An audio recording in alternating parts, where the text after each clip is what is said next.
Hey everyone, today we are going to take a look at the Gretsch Gin Rickey, which is a guitar that really pushes the meaning of the term acoustic electric guitar. We're going to dive in with some tones here, and then we're going to hear it both plugged in and acoustic. Please remember to like, share, and subscribe. Follow me on Spotify, and I hope you enjoy.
So for those of you that follow me, you know that I have a Jim Dandy, and I really like the Jim Dandy. It's a charming, fun little guitar. Now specs-wise, this is basically a Jim Dandy with a sound hole pickup in it. And the idea of these guitars is to recreate some of the old catalog guitars that were not very necessarily well put together, but had their own charming sound in their own way, kind of a plucky, thin, tinny, a lot of different ways you could describe it. It's not a big, deep sounding guitar, but that's what it's supposed to be. It's really just embracing what it is, and just like the Jim Dandy, that's something that I love about it. It's not an expensive guitar, but it's not an expensive guitar that's trying to act like it is an expensive guitar. You see a lot of low-end guitars that have cheaply done veneers to make it look like they have fancy tops, they have poorly done inlays.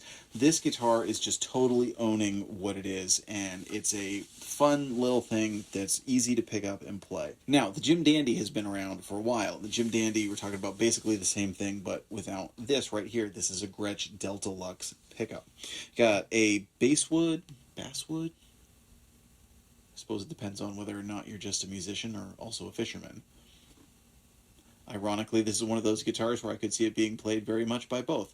Let's move on. It's a bawwood, the S's are silent. It's a bawwood body. It has a walnut fingerboard, X bracing. Again, it has this Deltoluxe pickup in it. Now, the idea of it I love. I think one of the things that Gretsch did was they listened to players. And one of the things that players were doing with the Jim Dandy was to get them and put in pickups like this, like the Deltoluxe or other various pickups, and turn them into these little kind of blues blaster guitars and playing them for slide and doing other things and making it really cool. Well, this is basically taking away that step. It's basically a Jim Dandy that has the pickup already installed, but not just loosely installed. You know, of course, it's got the jack coming down here at the bottom, so you don't have a cable going off or anything like that. So the question then really is this an acoustic or electric guitar? Because this is not really an acoustic pickup by modern terms. Many modern acoustic pickups, and they are getting better, and particularly with IR technology, you know, being associated with it and things. The ability to recreate the sound of an acoustic guitar amplified has become much more advanced than it used to be. Early pickups were just pickups. They just they just gave you the sound, not all that different than what an electric guitar would have, and that's more like what this is. This is a very vintage style, vintage voice pickup.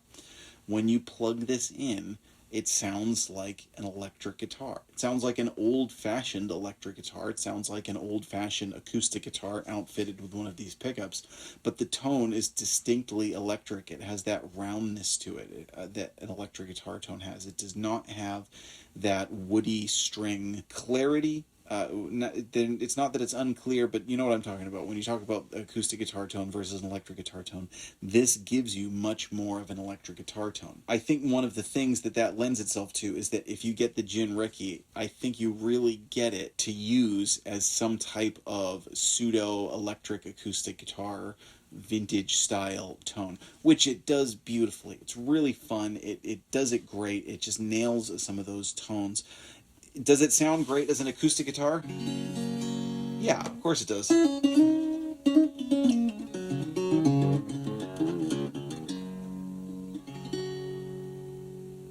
Yeah, it sounds great as an acoustic guitar. It's great to pick up and strum. The thing is if you're just looking at it as an acoustic guitar and you don't have any use for the pickup, then get the Jim Dandy, which is cheaper.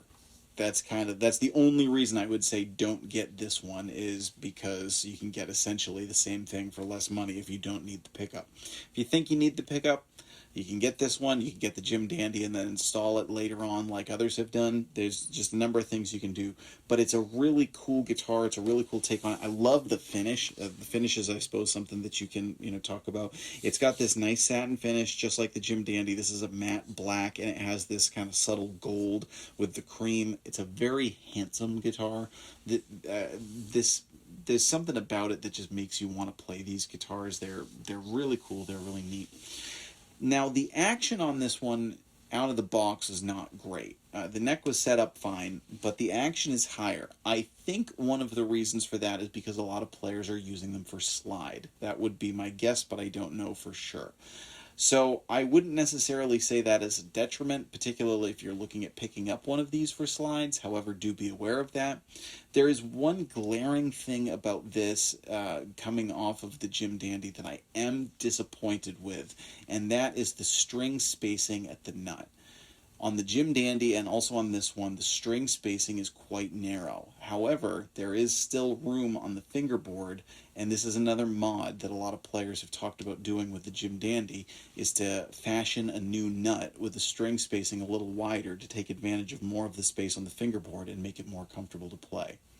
That would be the one thing that I'm disappointed with on this model, because players have been talking about that for a while, so I don't know how that necessarily got overlooked. I don't know the reasoning for having the narrower string spacing on the nut, but it does make it not that comfortable if you're doing classic style finger picking. That combined with the high action, the action on the Jim Dandy was a little better, a little bit more classic acoustic guitar. This one just has high action and narrow string spacing. So works for those blues lines, works for slide. If you're looking at this as a finger picking guitar, I would definitely want to get a new nut for it, which I probably will do for this one at some point. The cool thing about them is they're so inexpensive that they kind of have this built-in fail-safe, I want to say, where it's like they're almost not worth selling, because they're such a cool guitar. If you look at selling them used, you can't really get a whole lot for it, so it's a no-brainer. They're just worth keeping, and they're kind of worth hanging on to. Very cool guitars. So, nut width aside, it's a guitar that I'm happy to own. Love to play. This is not a sponsored demo. I wish it was a sponsored demo. So you're hearing it both acoustic and electric plugged in, and as you'll probably notice, there is a vast difference in the tone. When you strum it acoustic, it sounds like an acoustic guitar.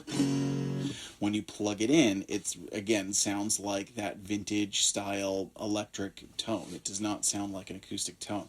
Now, I'm plugging into a Fender Blues Junior. I'm using a Keeley Hydra for the reverb because I don't like the reverb on the Blues Junior, which I've talked about in other videos. I'm going to show you a really cool clip using a Vic Audio Tree of Life. It sounds really cool if you give it some overdrive. Very, very cool, vintagey kind of, aggressive blues tone. I do want to show you one clip of it plugged into an acoustic amp, and for that I'm going to play a Boss Acoustic Singer live. It doesn't still quite get an acoustic tone. It gets more of an acoustic tone than if you're playing electric. You could then experiment with IRs, but again, I think with this guitar, because they're fairly inexpensive, I think if you're looking at getting this guitar, you're looking at getting it for what it does. That would be my take anyway. I don't think you get this to get a plugged-in singer-songwriter folk acoustic tone. You get it for that vintage kind of, inspired by Hawaiian music, post-war bluesy electric acoustic tone. So let's dive back in with some tones here. Please let us know, do you have the Jim Dandy? Do you have the Gin Rickey? What's your experience with these guitars? Please let us know in the comments. I'm Jack Fossett. Remember to like, share, and subscribe, and I hope you enjoy the rest of the video.